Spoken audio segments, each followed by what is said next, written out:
Chicago. By Bavitz. Category: Puella Magi Madoka Magica. Genre: Adventure. Words: 318,436. Rating: T. Status: Complete. Summary: Chicago's 100 magical girls, united under a theocratic empress, plan to expand their territory. Except Laila, Chicago's bookkeeper. Cushy job, couldn't care less about conquest, until she's assigned to Chicago's invasion of St. Louis. Yeah, maybe this empire thing's not so hot. Maybe it's time to get out. But the bigger an empire gets, the harder it is to escape.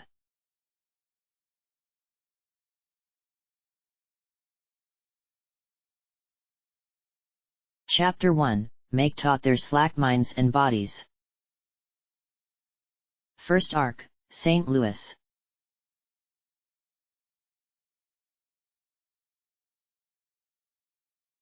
One, Make taut their slack minds and bodies.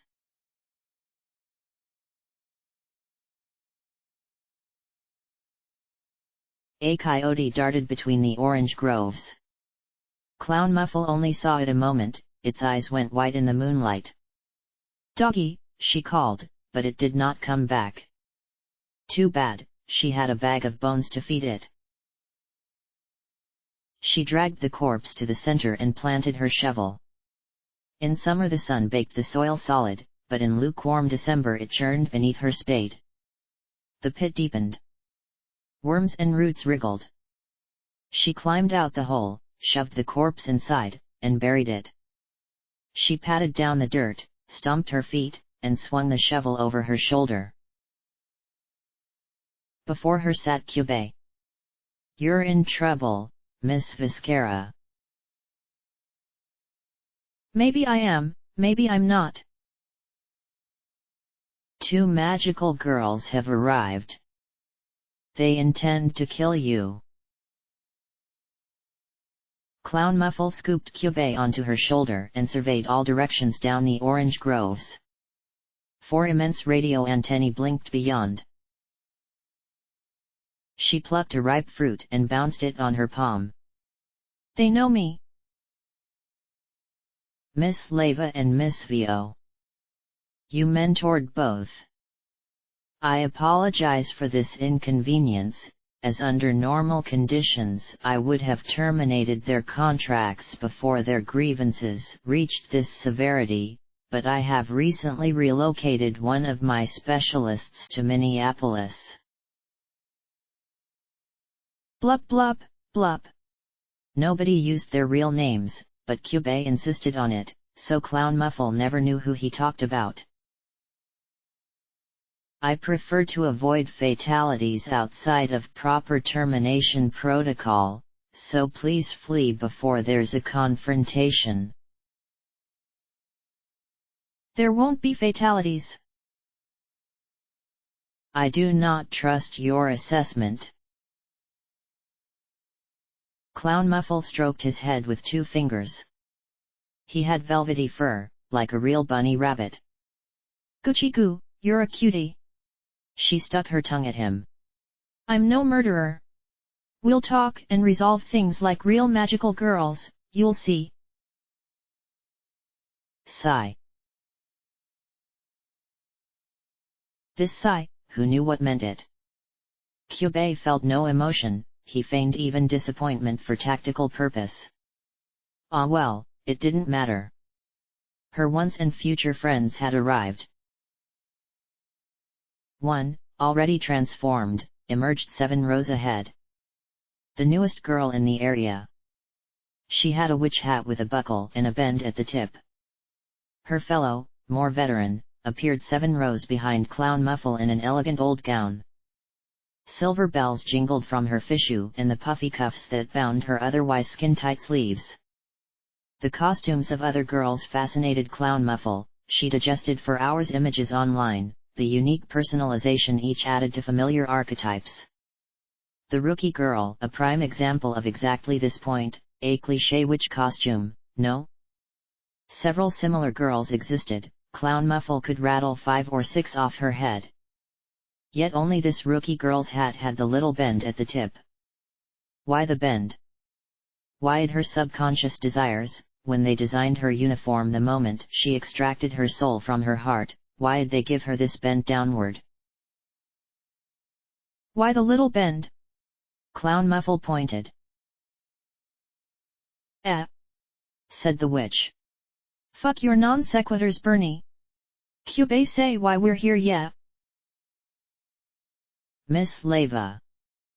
If you don't abandon your irrational course of action, I have no choice but to terminate your contract. Shut it, Cube. You're complicit in this bullshit, you know? That girl murders people, you don't say shit. But the moment someone even thinks about killing a magical girl... Calm down, said the veteran girl with the bells. Suddenly it's a huge fucking kerfuffle, crank the air raid sirens, fire the artillery, call the thought police. Clown Muffle pondered the orange in her hand. You want to kill me because I killed humans. Humans, she says, humans, like a different species. Unbelievable, mind-boggling, fucking unfathomable. This is why, Cube, this is why we're here. Your whole magical girl system is fucked beyond repair. It manufactures maniacs, psychopaths. Calm down, said the girl with bells. How many times did you promise you wouldn't freak out? This isn't about one girl, Cube. The witch gesticulated so emphatically the little bend on her hat flopped up and down. This is a statement. A statement against your fucked up system. Hemet and I agree. If you want to kill me... Clown Muffle bounced the orange. Do it, because you want to kill me. Nonetheless, she liked these stupid girls. They were funny and passionate. She'd trounce them, then lecture them until their brains bent like the tip of the witch's hat. The witch opened her mouth to spout more vitriol, but before she uttered a single scratchy throat syllable, Clown Muffle dropped the orange and slammed her foot against it.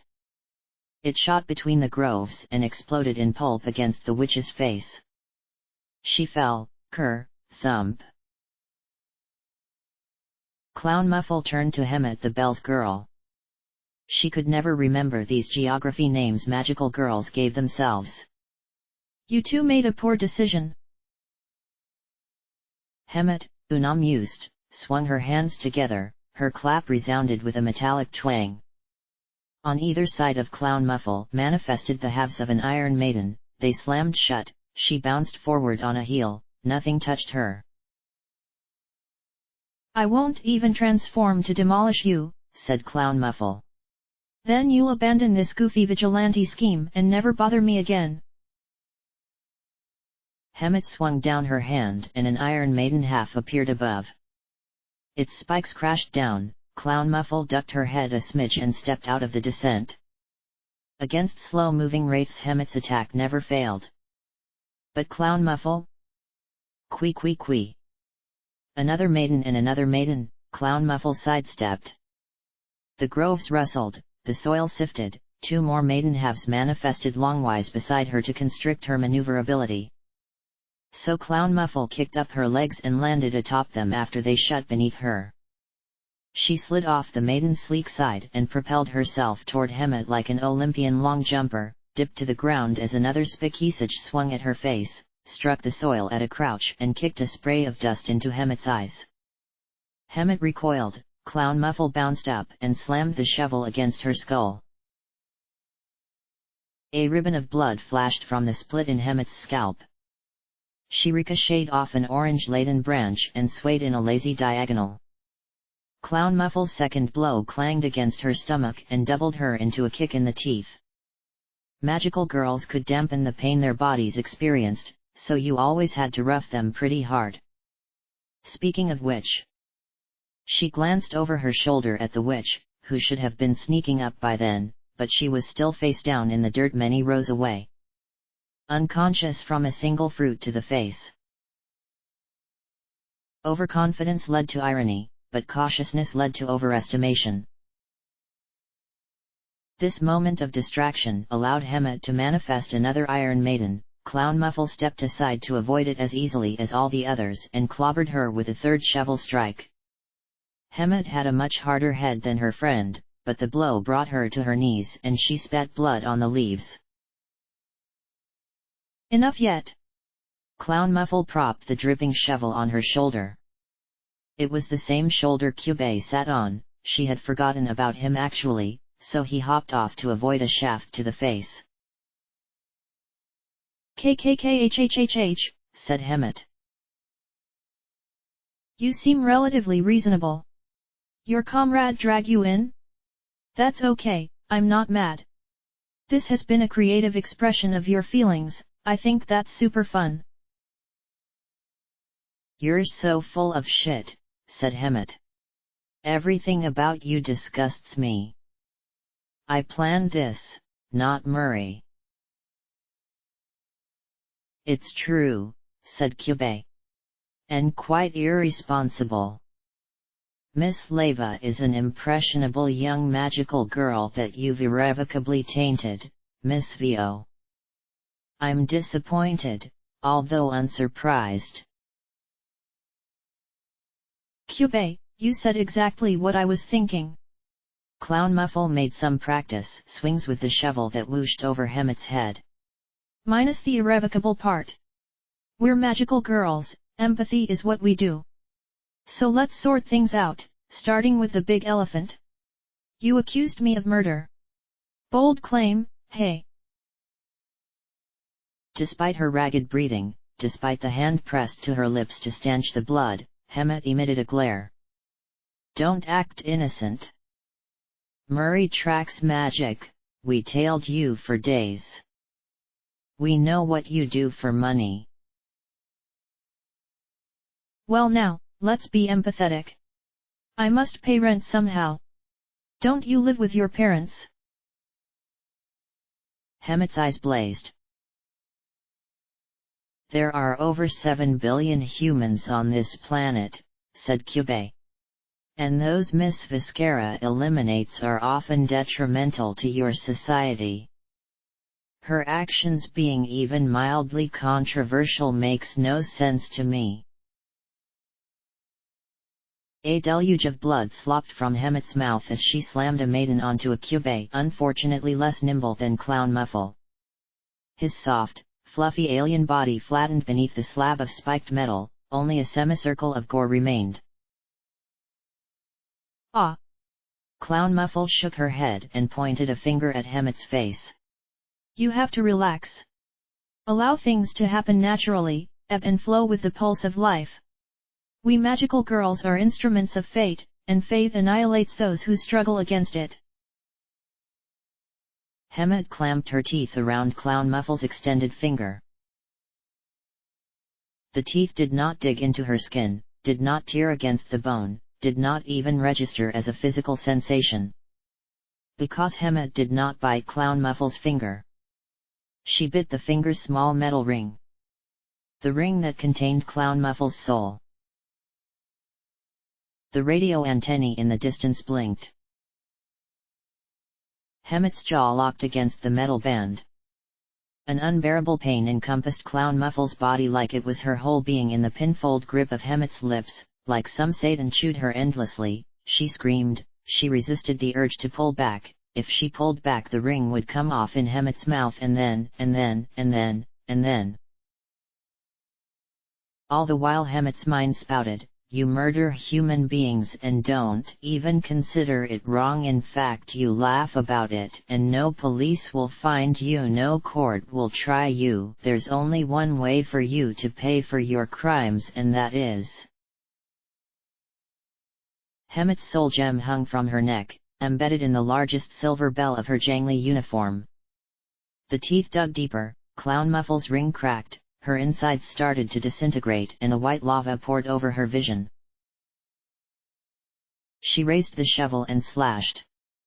Hemmet's eyes turned to blank glass and her jaw dropped, and Clown Muffle fell onto her back and kicked at Hemmet, whose body entangled with her. She extricated herself and staggered through the silt to an upright position while her bones burned with the same sharp agony, and she said fuck 1,000 times in 5 seconds. She considered the ring, bent and twisted around her finger, deep gouges in the metal, a white aura emanating from the splinters. And face down in the dirt lay Hemmet. Clown Muffle had not shattered the gem, her shovel had struck Hemmet's skull and knocked her senseless. That was what happened. She fell to her knees and crawled to Hemmet and turned her face from the dirt, and it was a dead face with dead eyes, and Clown Muffle recoiled and didn't know what to do. She didn't mean to, it wasn't her fault, you know, it wasn't what she wanted or intended, it was, her heart throbbed, the pain coursed. All the Iron Maidens vanished, only crushed fruit and the incubator's flattened corpse remained, and the witch girl far away. No, I didn't, no. But a mound grew in the ground 2 rows past Hemmet's body. The grave where Clown Muffle buried her bag of bones. It rose, inexplicably. A bigger and bigger bubble in the dirt that cascaded lines of soil in sifting patterns. The roots uprooted. The trees bent away. The air grew stale and grey and cold. Flakes of skin on Clown Muffle's arms came off as ash. She rose using the shovel as a prop and stepped back. Oranges rotted on their branches, dark mist filtered through the decaying leaves. Clown Muffle recognized this, knew well enough what was happening, but here? Now? In this empty grove where nobody went? It made no sense, From the mound sprouted a thick stalk that rose above the groves. It split into 2 thin long legs and they slammed back into the dirt. The spindly legs strained against the ground, and from the soil rose the body of a monstrous, mammoth spider. Its remaining legs skittered frenziedly to break out the ground. Clown Muffle backed away, at first slowly, then quickly. The spider had the head of a human, but part of its skull had disintegrated into pixels. A wraith, a greater wraith, one of the largest Clown Muffle had seen in 6 years as a magical girl. But that didn't matter, she had seen larger, she had even killed them, and when she was much newer, less experienced. She backpedaled anyway. The spider, still half submerged, funneled messily the corpse of Hemmet into its infinite fanged maw. An arm came off and flopped into the dirt. Clown Muffle tripped over something and landed hard on her ass. The witch girl, whose face leaked blood. She was no longer transformed, no little bend anymore, nothing but dismal jeans and jacket, which meant she had definitely lost consciousness, but when Clown Muffle fell over her she started to rouse. One eye opened and the girl groaned.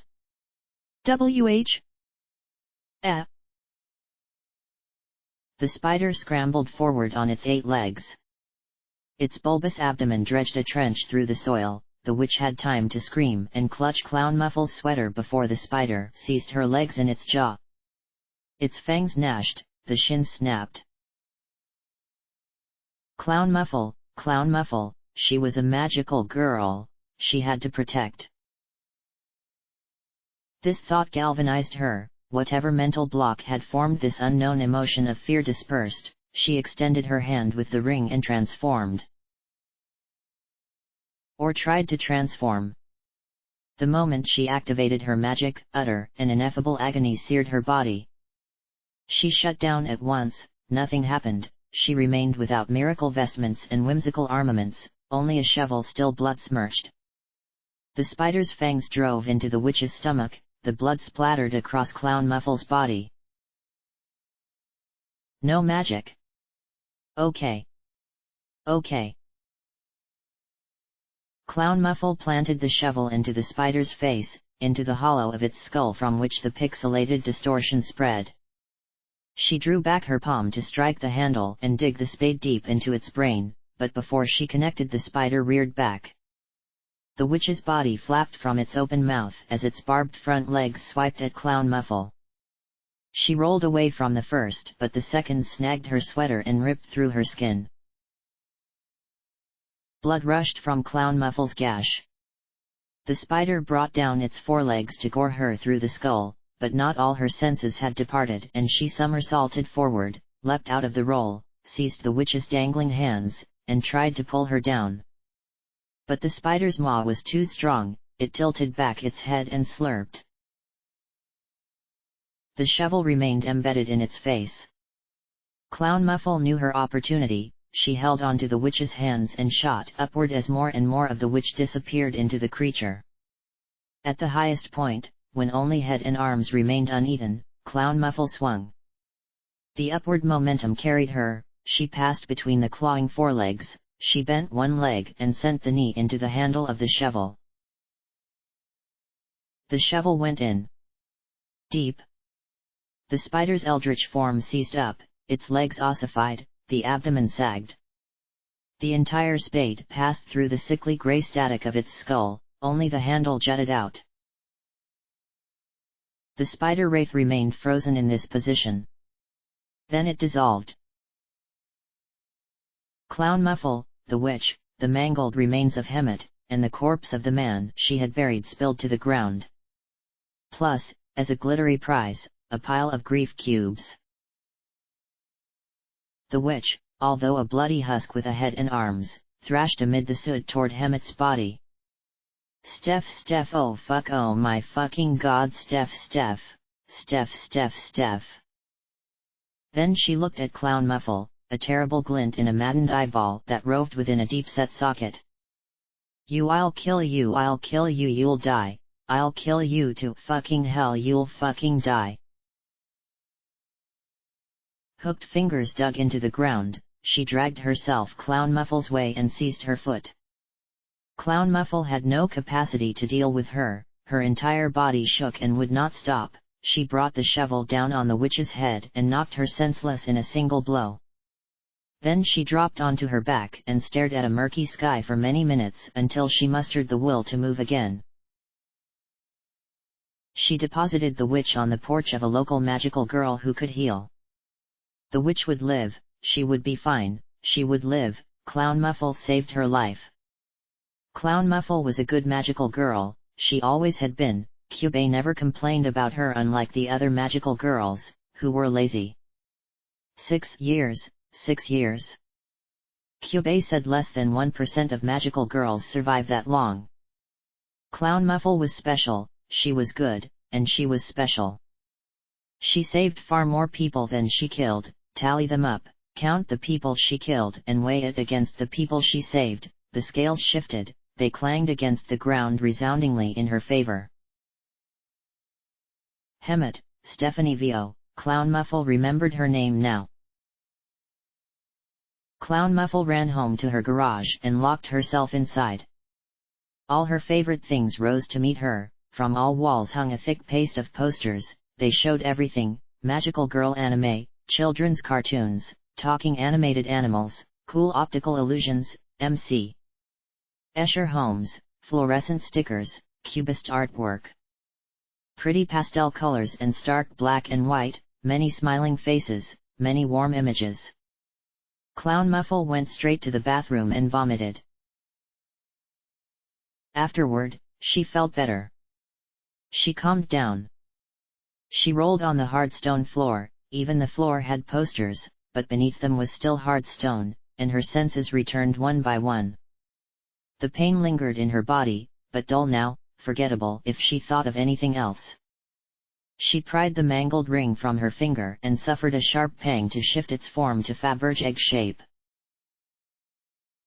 She crawled onto her mattress, placed the egg beside her, and burrowed deep into her blankets.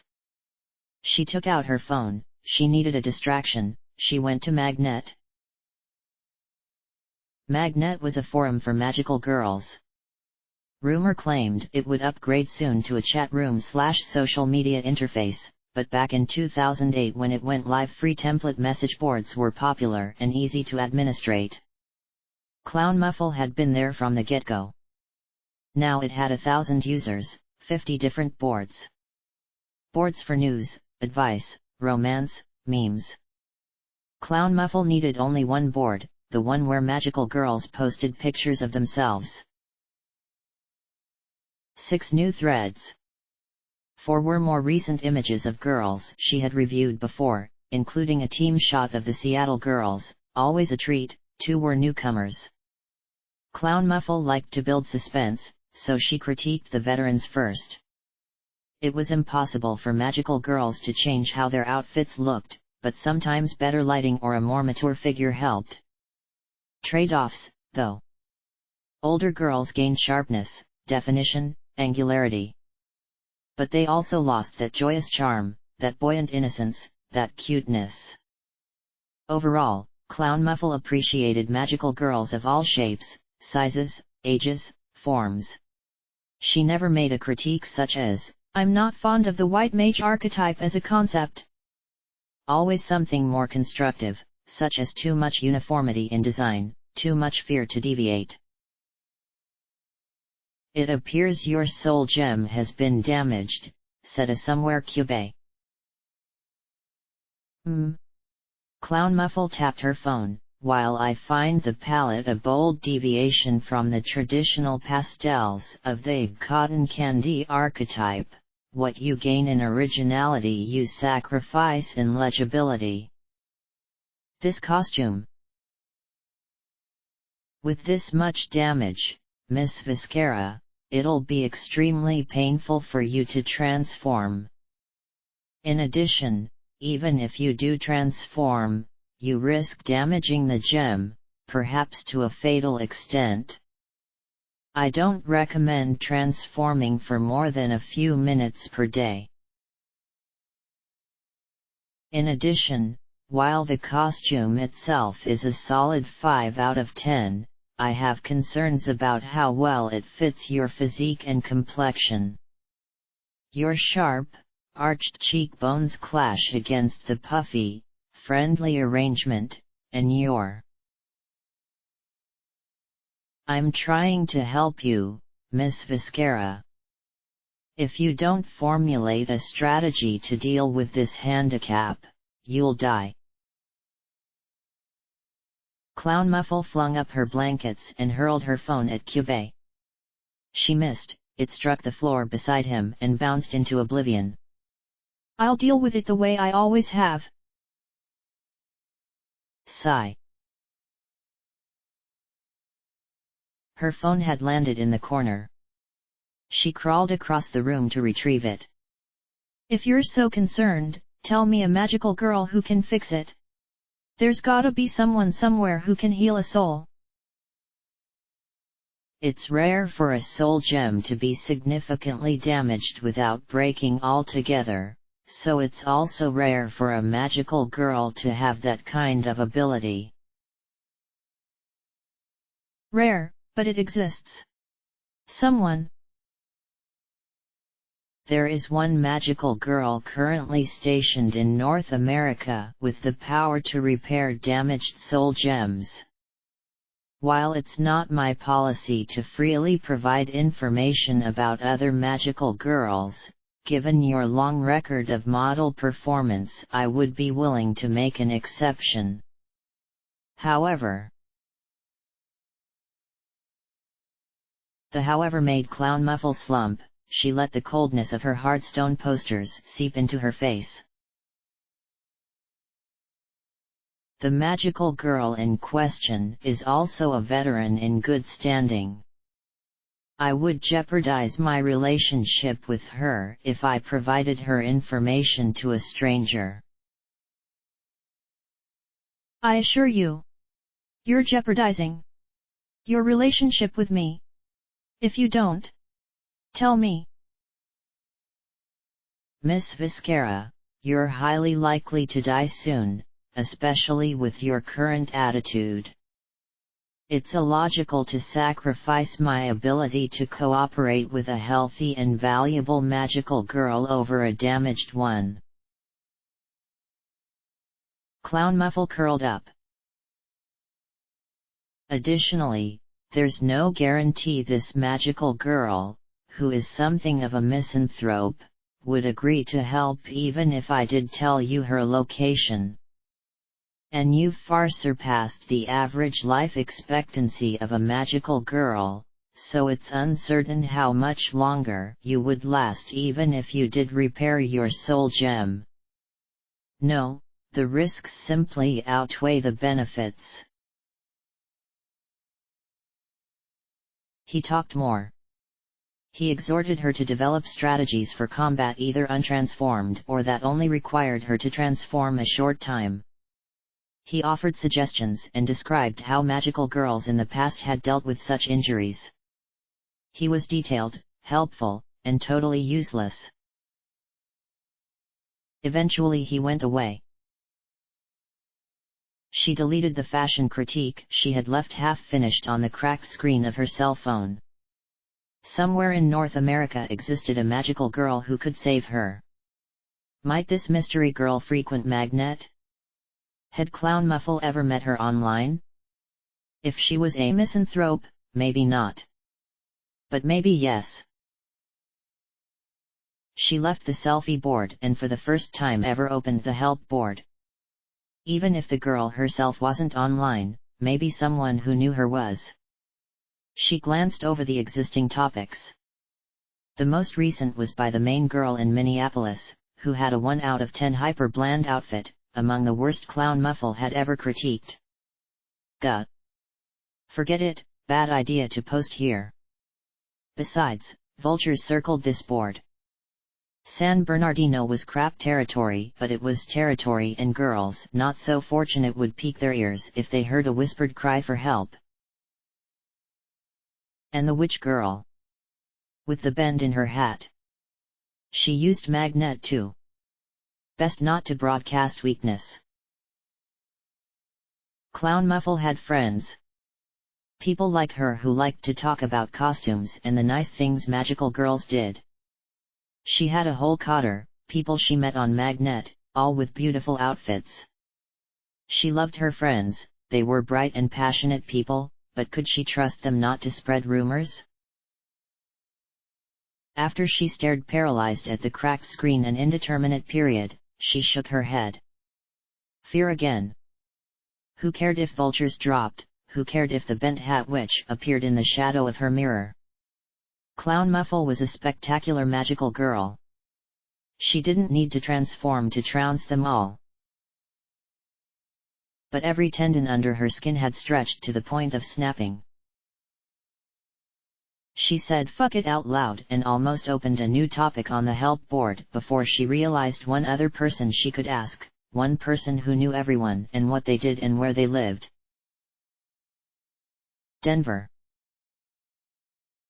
The girl in Denver owned and administrated Magnet. She had a dull costume but not the worst. She made announcement posts Clown Muffle never read and everyone apparently liked her. But come on. She ran a site with 1,000 magical girls chatting about magical girl stuff, where they lived, what powers they had. No way benevolent Denver didn't Big Brother that intel into a spreadsheet somewhere. No way. Clown Muffle sent Denver a simple message. She explained her situation and asked if Denver knew any magical girls who could repair a soul gem. The moment she hit send, everything inside her erased and she felt as though the problem was already resolved. She had utmost faith in Denver. They rarely spoke, granted, but they knew each other's reputations. The veteran magical girls would help one another out. At their core, despite everything, magical girls were good people. Even the ones who did bad things, they had a harsh hand dealt. Clown Muffle had faith. She critiqued the remaining new images and went to sleep. Denver responded 5 days later, the day after Christmas. Clown Muffle made it through the days alive, the witch girl never showed up. Maybe Cubey had terminated her, but he never confirmed it. The message read, Dear San Bernardino, I may be able to find the girl you need, but for security reasons I would prefer to discuss in person. If it's not too inconvenient, would you visit me this weekend? I'll pay for transportation and provide grief cubes if necessary. The River of Providence speaking. She answered affirmative. But when Denver sent her a plane ticket, the ticket didn't go to Denver. It went to St. Louis.